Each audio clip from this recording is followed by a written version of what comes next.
우리나라의 문화, 동양의 문화를 보통 체면 문화라고 하는데, 이 체면이 넘치게 되어지면 남들에게 보여주기식 성공을 자꾸만 어떤 표현을 하려고 하는 그런 일이 있습니다. 어떤 젊은 청년들이 있었는데요, 결혼을 하게 됐습니다. 자기가 결혼하면서 처음에는 뭐 간단하게 시작하면 되지 이랬는데, 자기 친구들이 좋은 예식장, 또 화려한 예물, 그걸 보고서 SNS에 올라온 거 보면서 우리가 이렇게 평범하게 결혼식 하면 너무 초라하지 않겠냐, 그렇게 해서 은행 대출을 받아 가지고 비싼 호텔을 빌렸습니다. 그리고 예물도 아주 화려하게 했고요, 또 신혼여행도 아주 남들에게 뻗어나게끔 좋은 곳으로 갔다 왔습니다.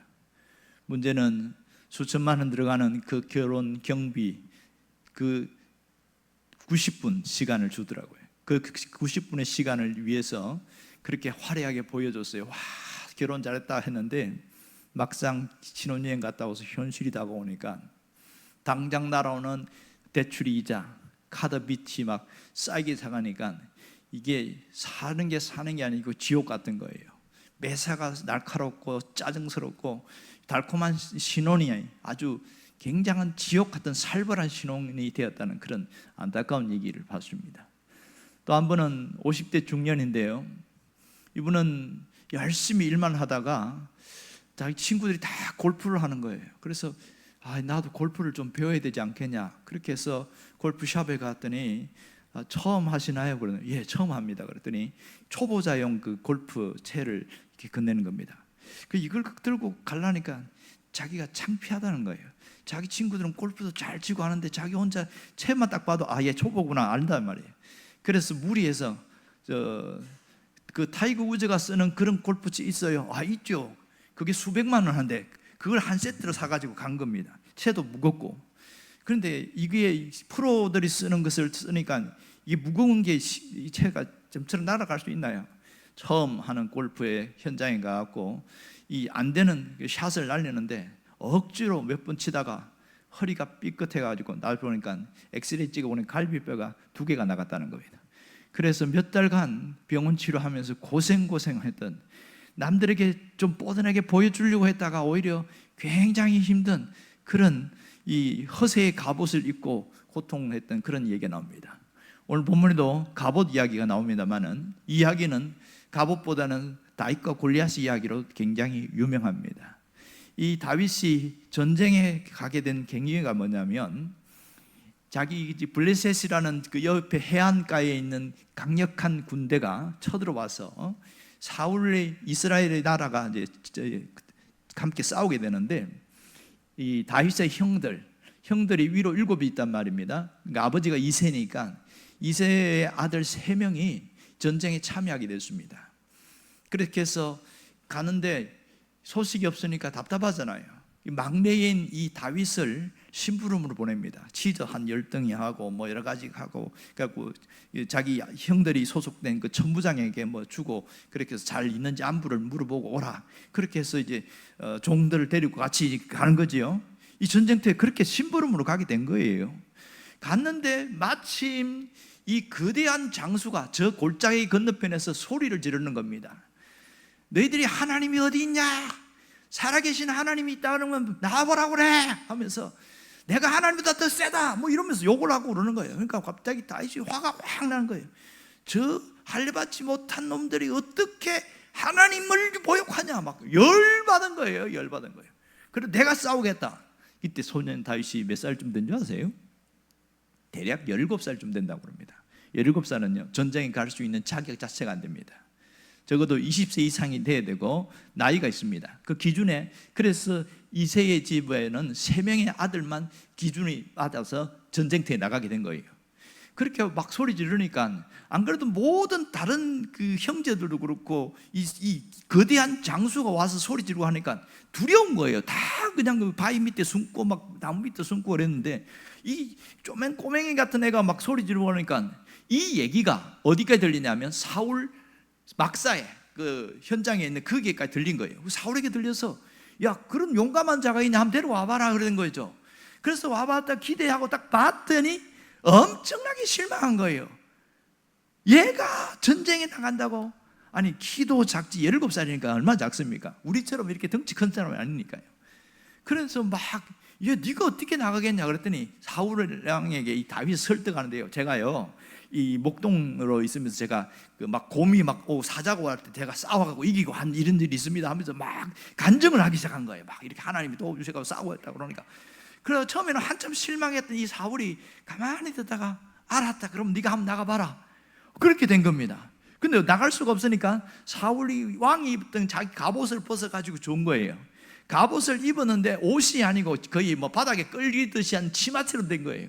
덩치 큰 이 사울 왕의 갑옷을 입었고 그 칼을 차고 가는데 이 자기한테 전혀 안 어울리는 거예요. 도저히 이건 싸우러 나가는 게 죽으러 나가는 거 똑같은 거예요. 그래서 왕이요 저는 이 갑옷이 저한테 안 맞습니다 하고 옷을 홀레당 벗고 내려놓고 그냥 자기가 목동으로 입고 왔던 그 옷 있잖아요. 그 옷 갖고 막 지팡이 들고 그냥 가는 거예요. 야, 너 뭐 하려고 어떡하냐? 제가 알아서 싸우겠습니다. 그래 가다가 그 소래 무슨 골짜기 엘라 골짜기 그 보면 약간 개울이 뭐 쫄쫄쫄 비가 올 때는 물이 흐르고 비 안 올 때는 물이 안 흐르는 그런 가늘층 같은 게 있는데 거기서 조약돌 5개를 주워 가지고 이제 가는 거예요. 그 옆에 그 계곡으로 올라가면 바로 이 골리앗이 있는 곳이니까 골리앗이 딱 쳐다보니까 기가 찬 거예요. 아니 장수도 아니고 목동 옷 그런 흐르는 옷 입고 갑옷도 없지 그리고 칼도 없지 뭘 들고 왔을까요? 그냥 지팡이 하나 들고 그냥 뭐 돌 이렇게 뭐 이상한 돌 들고 오기라. 야 네가 나를 개로 알고 막대기 들고 왔냐 막 이렇게 하면서 열이 나가지고 열받은 거죠 이게. 이 골리앗 입장에서는 적어도 자기보다 못하지만 적어도 괜찮은 장수가 나올 줄 알았거든요. 말도 안 되는 어린아이가 나오니까 기가 막힌 거죠. 이게 당시 상황입니다. 자, 우리가 오늘 여기서 주목할 것은 사울이 왜 자기 갑옷을 벗어줬을까? 어린 이 소년에게 맞지도 않는 갑옷을 왜 벗어줬을까? 두 번째는 다윗은 왜 칼을 들고 가지 않고 시내에 있는 돌을 들고 갔을까? 그것도 그 돌이 무슨 능력이 있길래 칼이 능력이 있어요? 그 돌이 능력이 있어요? 생각하면 이해가 안 되잖아요. 오늘 우리가 주목할 부분은 다윗이 들고 왔던 물맷돌입니다. 물맷돌. 자, 그런데 물맷돌은 이게 전쟁에 싸우는 도구인가를 찾아봤더니 우리나라에서는 물맷돌이라고 영어 사전에 쳐보면요 도구라고 나오지 않고 전혀 엉뚱한 얘기가 나옵니다. 농촌진흥청의 용어사전에 보면 물매에 대해서 나오는데 물매는 뭐냐? 보통 집이 보면 한 30도 각도가 비스듬히 내려와 있잖아요. 이것을 평지붕이라고 그래요. 근데 30도보다 훌쩍 떨어지는 45도 지붕이 있어요. 갑자기 이렇게 좁빗하게 생긴 거죠.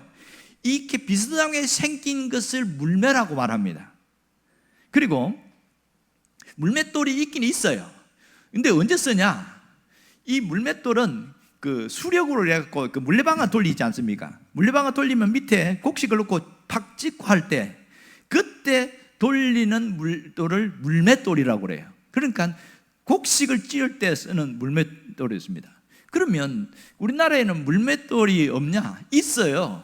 찾아보니까 사전에 보니까 이 길게 생겨가지고 밑에다가 그 끈에 가죽을 해가지고 돌을 넣어서 돌리는데 이것은 높은 곳에 있는 나무의 열매를 딸 때나 또 짐승들을 이게 위협으로서 자기 보호할 때 집어 던졌다면 이걸 물매라고 안 하고 무린매라고 그럽니다. 여러분 문매라고 그러죠. 여러 사람이 한꺼번에 막 이렇게 때리는 걸 문매 맞았다 그러잖아요. 그 말이 무린매와 같은 용어라는 거예요. 여러 사람들이 동시에 던져갖고 그렇게 해서 어떤 적으로부터 방어하는 경우, 우리나라에서는 이걸 갖고 전쟁 도구로 쓰는 경우는 거의 없습니다. 짐승들을 내쫓을 때나 어떤 그 과일을 이렇게 딸 때는 이때 썼지요. 이게 무린매였습니다. 그런데 성경에는 물매라는 단어가 나오고 물맷돌이 나오고요. 그러면 이걸 어떻게 이해했냐? 우리나라는 무린매라고 쓰지만 성경에는 보면 물매를 가지고 전쟁하는 사람들이 부대가 있었어요. 그러니까 화포가 발달하기 전에 이 물매 부대가 있었다는 거죠.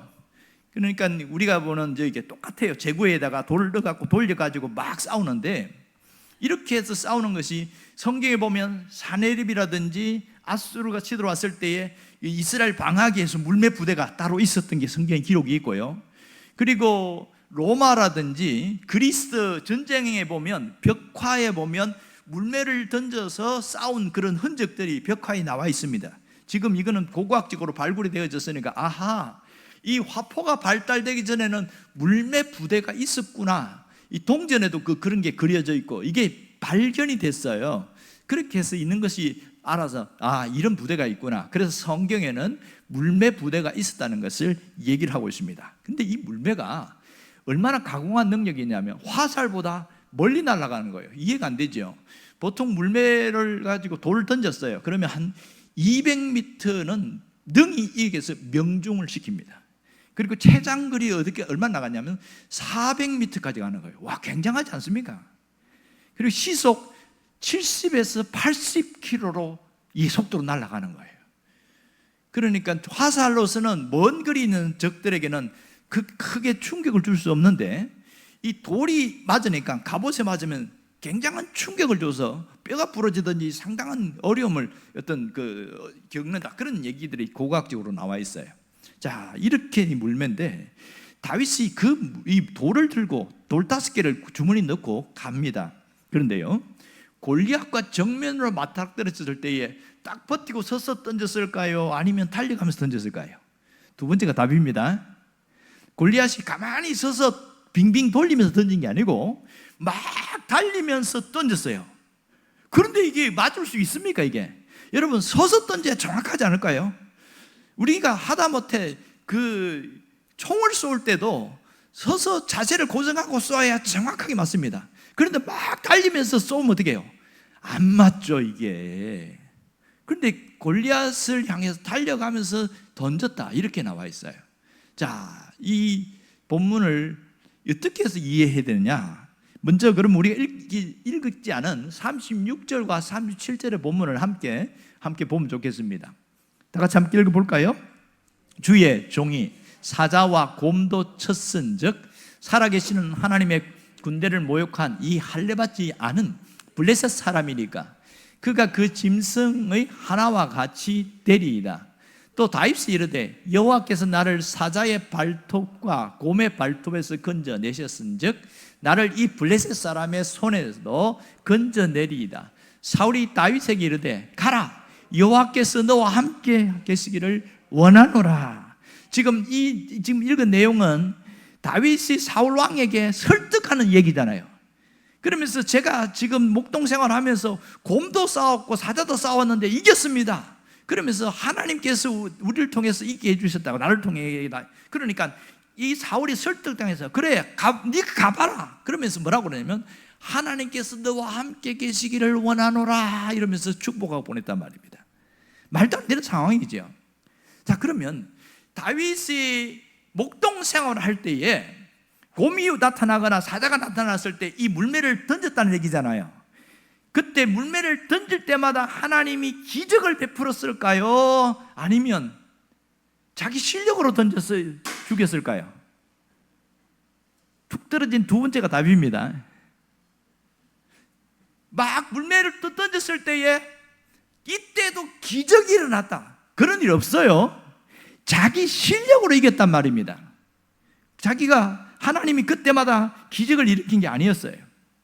그러면 오늘 여기서 우리는 이 성경 내용의 이야기를 익숙히 잘 알고 있습니다. 다윗이 골리앗을 싸워서 이겼다는 얘기를 압니다. 다윗이 승리한 비결이 뭘까? 우리 그걸 알아야 하죠. 오늘 이 성경에 보면 45절에 보면 이런 얘기가 나옵니다. 함께 봅시다. 다윗이 블레셋 사람에게 이르되 너는 칼과 창과 단창으로 내게 나아오거니와 나는 만군의 여호와의 이름 곧 네가 모욕하는 이스라엘 군대의 하나님의 이름으로 내게 나오노라. 자, 이 블레셋에 있는 장수인 골리앗이 무기가 3가지가 있지요. 긴 칼과 짧은 칼이 있고, 그 다음 뭐가 있어요? 단창이 있었습니다. 던지는 단창 3가지를 들고 왔겠고, 하나가 안 보이는 게 뭐냐면 방패입니다. 방패는 자기가 안 들었거든요. 누가 들었을까요? 방패 드는 사람이 따로 있습니다. 그러니 방패가 맞고 있지요, 갑옷을 입었죠. 이게 뭐 이길 수가 없는 상황이잖아요.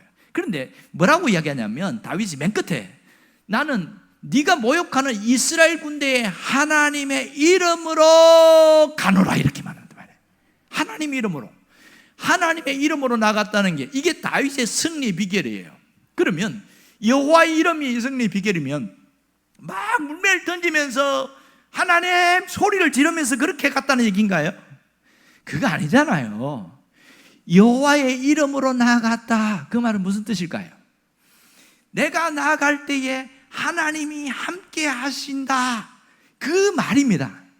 내가 이 곰과 싸울 때에, 사자와 싸울 때에 하나님이 함께 하셔서 내가 이겼습니다, 이겁니다. 다윗의 이게 신앙 이력이에요. 자기가 실력으로 이긴 게 아니고 하나님이 함께 하심으로 이긴 것이 늘 삶의 몸에 배어있기 때문에 저 골리앗도 사자처럼 보이고 곰처럼 보인 거예요. 대신에 좀 더 사이즈가 더 덩치가 큰 짐승처럼 보인 거죠. 그래서 하나님의 이름으로 나갔습니다. 오늘 다윗은 하나님이 함께 하셨다는 신앙 이력을 갖고 있었습니다. 늘 그는 하나님이 함께 하셔서 이겼다는 신앙 고백이 있었어요. 이것이 그의 삶의 신앙 이력이었습니다. 하나님의 이름으로 나아간다는 것은 하나님이 내 삶에 함께 하심을 믿고 전적으로 신뢰하고 나아갔다는 그 뜻입니다. 오늘 우리에게도 이런 신앙 이력이 있어야 됩니다. 여러분, 하나님을 믿는다는 것은 예배당에 나오는 걸 말하는 게 아니에요.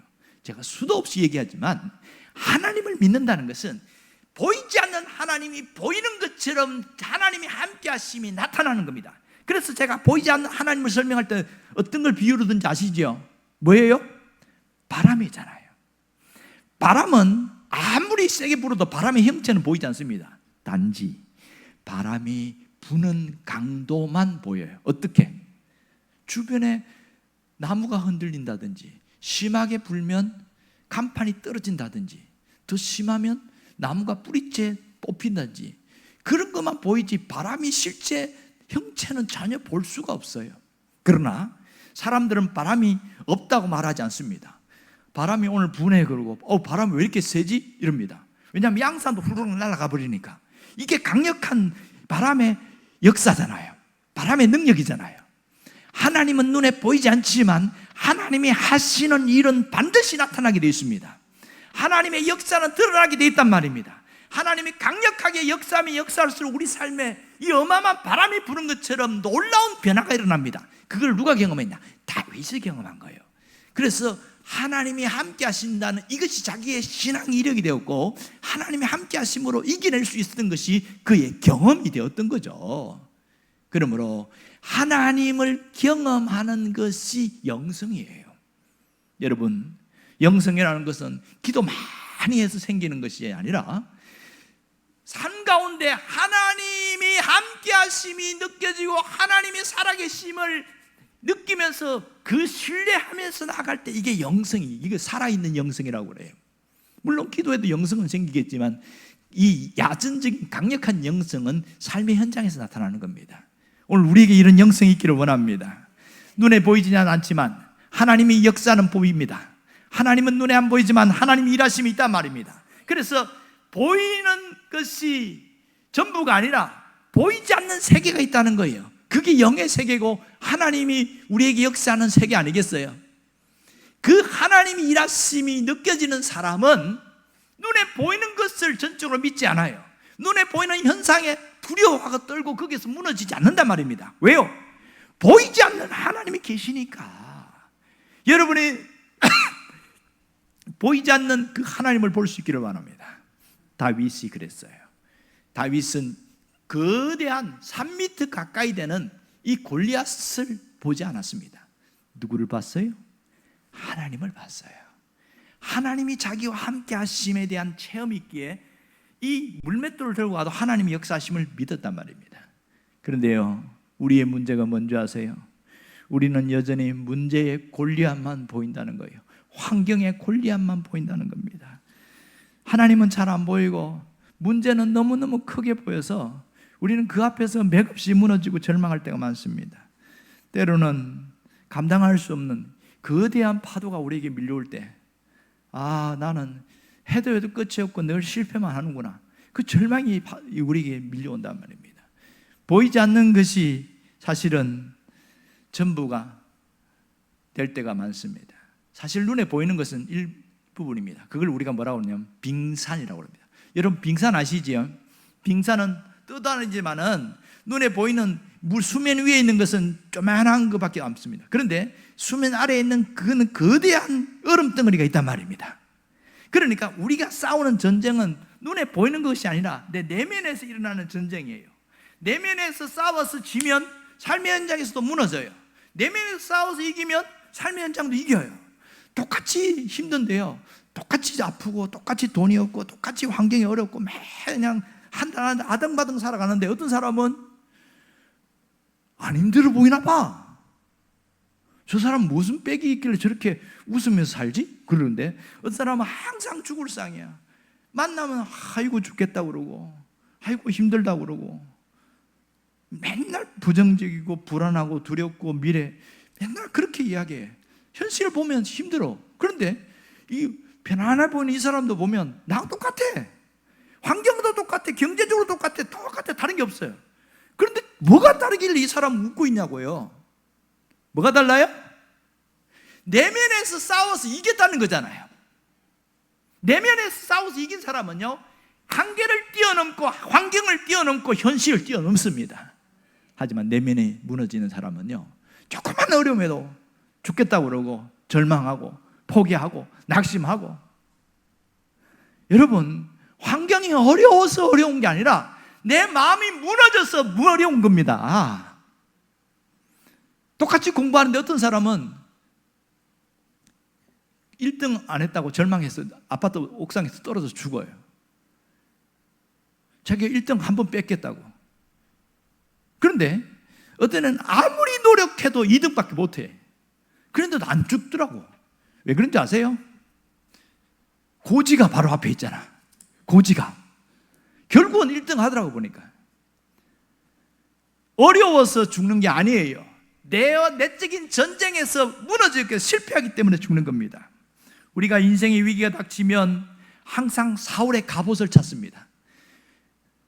돈을 찾고 권력을 찾고 건강을 찾고 뭔가 안정된 어떤 스펙을 찾습니다. 이게 사울의 갑옷이거든요. 사울의 갑옷만 입으면 안전할 줄 알고 사울의 갑옷만 이기면 이길 줄 압니다.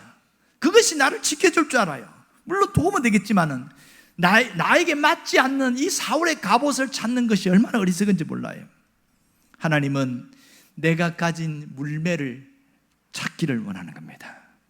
하나님이 보는 시각은 갑옷이 아니라 물맷돌에 있다는 것을 잊지 않기를 원합니다.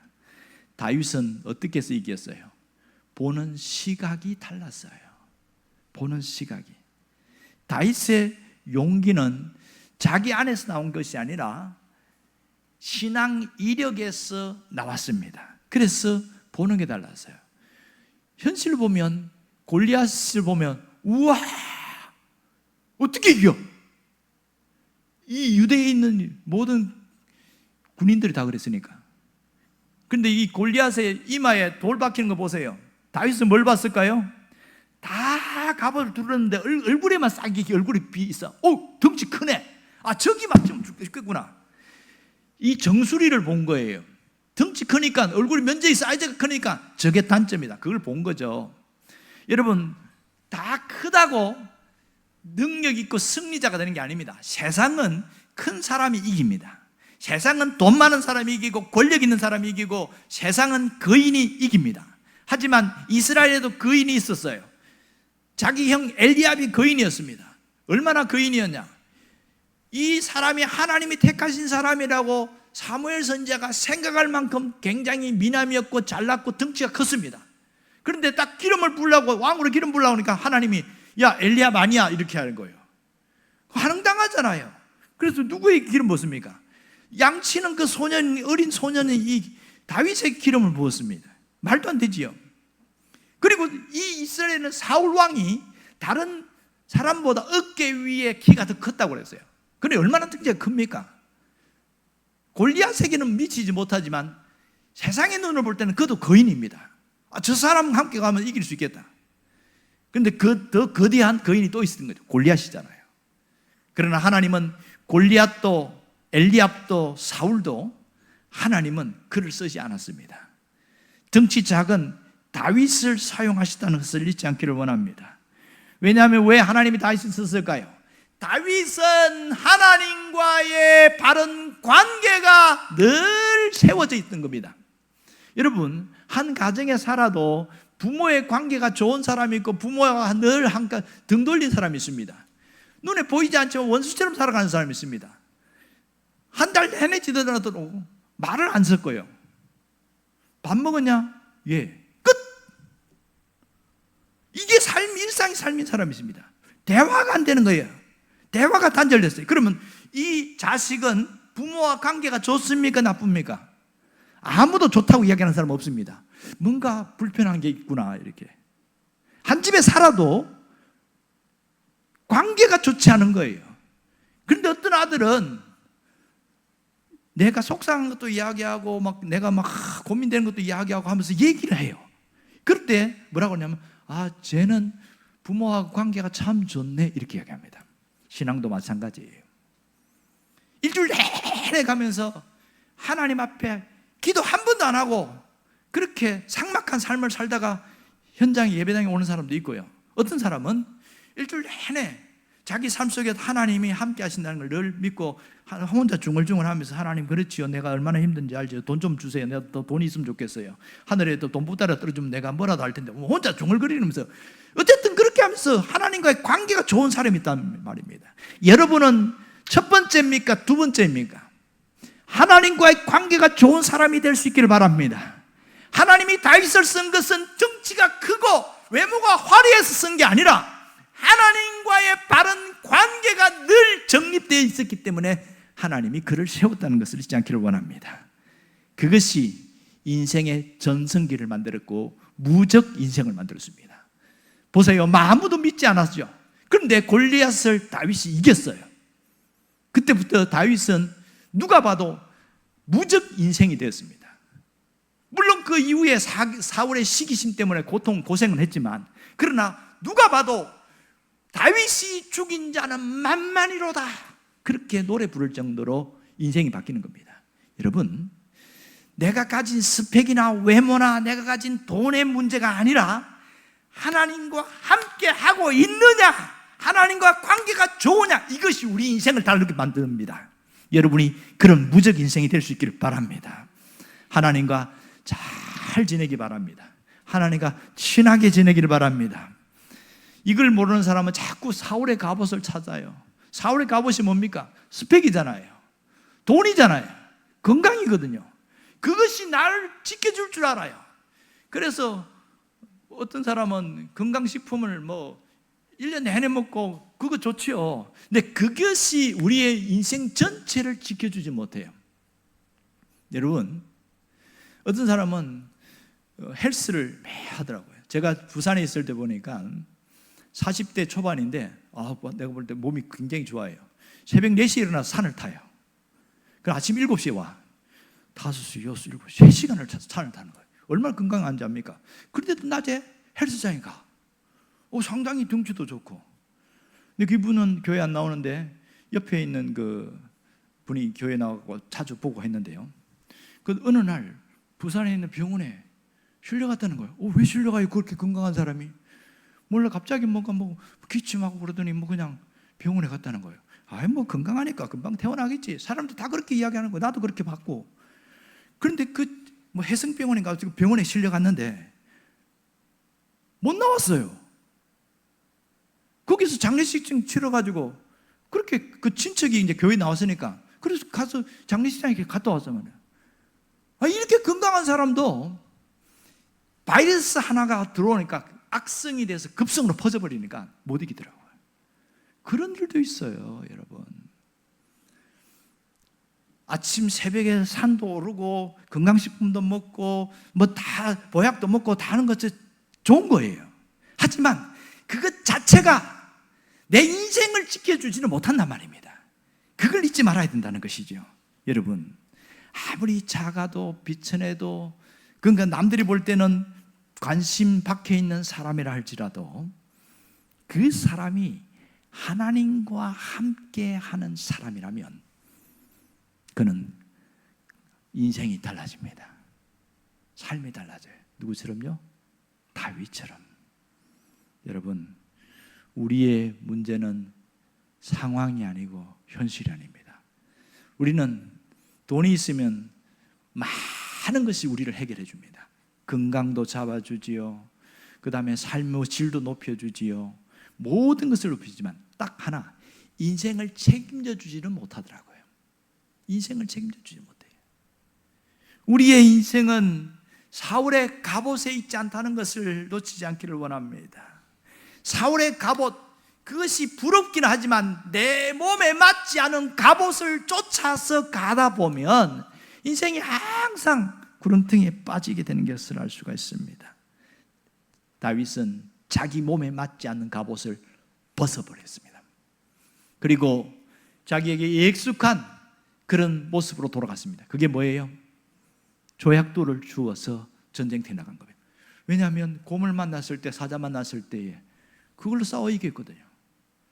그 다윗이 시냇가에서 조약돌을 주운 것은 자기에게 익숙한 것을 잡고 나아갔다는 겁니다. 여러분 혹시 이런 얘기 들어보셨어요? 208초의 기적이라고. 이 실제 있었던 일입니다. 2009년 1월 달에 뉴욕에서 155명의 승객을 태우고 여객기가 출발하는데, 출발한 지 얼마 안 돼서 갑자기 새 무리가 한꺼번에 확 쏟아 지나가는데 비행기가 충돌해버렸네. 엔진이 두 군데 있는 거 아시죠? 왼쪽 오른쪽. 그런데 그 엔진에 세 대가 다 들어가면서 엔진이 다 망가져버렸어요. 꼼짝없이 이 비행기 추락하면 100% 죽습니다.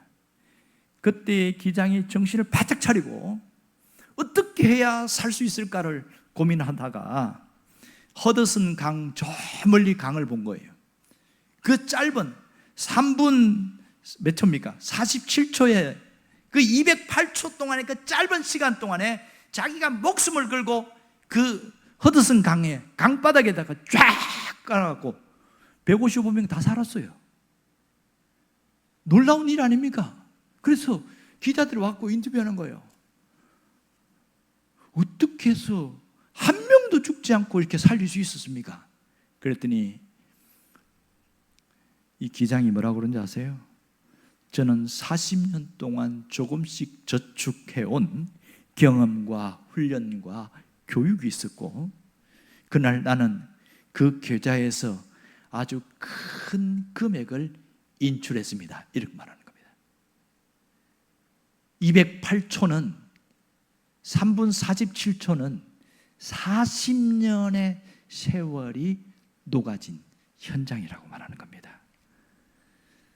다윗의 수많은 세월들, 아무도 알아주지 않는 이슬을 맞으면서 견뎠던 그 들판의 시간, 그리고 그가 주었던 조약돌은 바로 오늘 골리앗과의 싸움의 현장에서 드디어 드러나게 된 것이죠. 무명의 시절 아무도 바라보지 않고 늘 반복되는 익숙한 일상의 삶, 지루한 삶, 그러나 아무도 보지 않지만 늘 성실함으로 자기 삶이 임했고 그것이 다윗의 승리의 비결이었습니다. 신앙적으로는 하나님의 함께 하심이 있었지만 그는 일상의 삶 속에서 자기의 시냇가에서 늘 익숙하게 삶을 보냈다는 것을 알 수 있습니다. 여러분, 우리가 치열하게 살아가는 삶의 현장은 나의 시냇가일 수가 있습니다. 다윗이 모난 돌을 가지고 가지 않았어요. 아주 매끈한 돌을 갖고 갔다는 것을 눈여겨봐야 됩니다.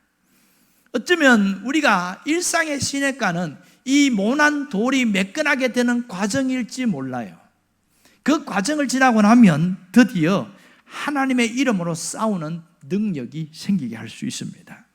여러분 47절을 보면 어떻게 다윗이 말하는지 함께 볼 수 있습니다. 47절 한번 봅시다. 또 여호와의 구원하심이 칼과 창에 있지 아니함을 이 무리에게 알게 하리라. 전쟁은 여호와께 속한 것인지 그가 너희를 우리 손에 넘기시리라. 이것은 다윗의 신앙 고백이지만 다윗이 싸운 무기이기도 합니다. 나만의 물맷돌을 갖고 싸운 것이지요. 그러나 이 전쟁은 누구에게 있어요? 하나님께 있다. 이렇게 고백하는 겁니다. 그러나 다윗의 시냇가가 없었다면 이것은 불가능한 일이겠지요.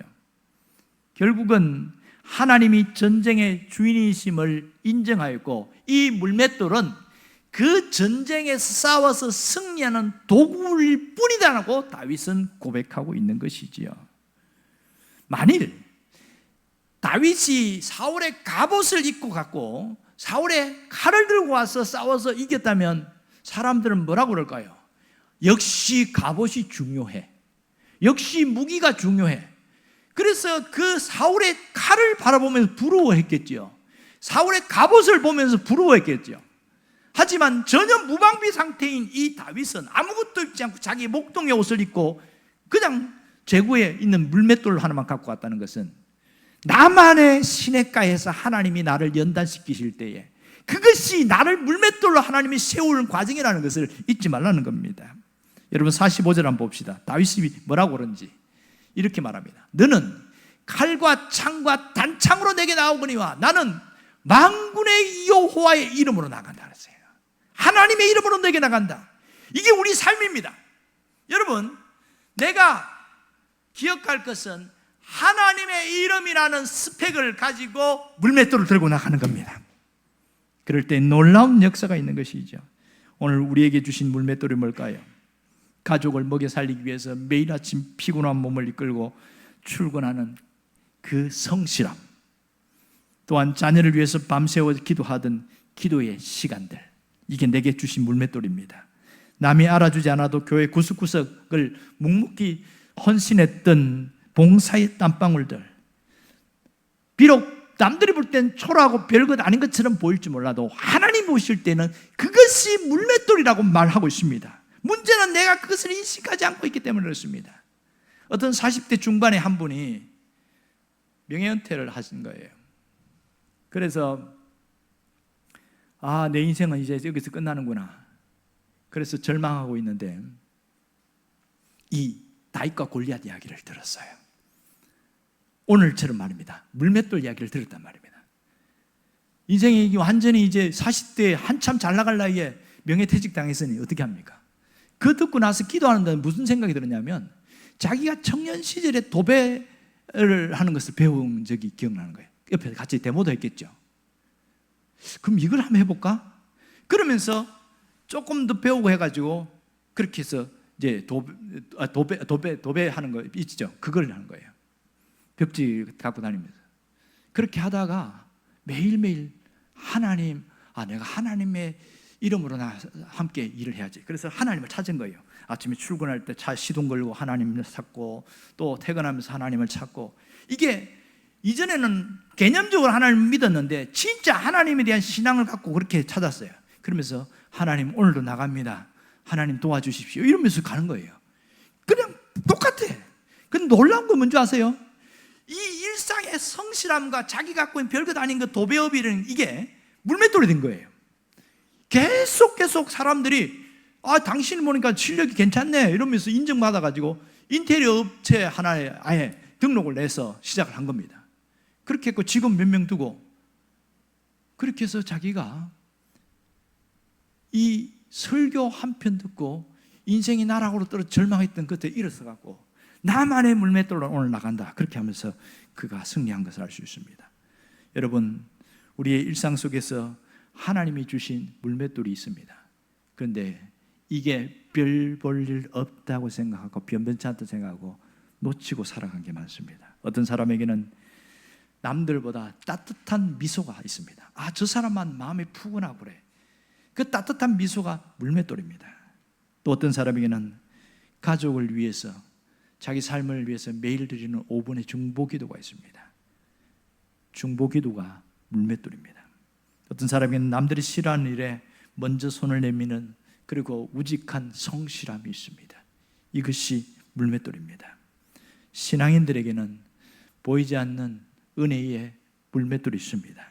그것은 하나님과 함께 하심이라는 신앙이 나의 물맷돌입니다. 신앙이 나의 물맷돌이 된다는 것을 놓치지 않기를 원합니다. 오늘 하루를 살게 해주심을 감사하고 나아가는 이것이 내 물맷돌이 될 수 있습니다. 오늘 내게 주어진 이 하루를 정직하게 땀 흘리면서 살아가는 감사의 땀방울이 물맷돌이라는 겁니다.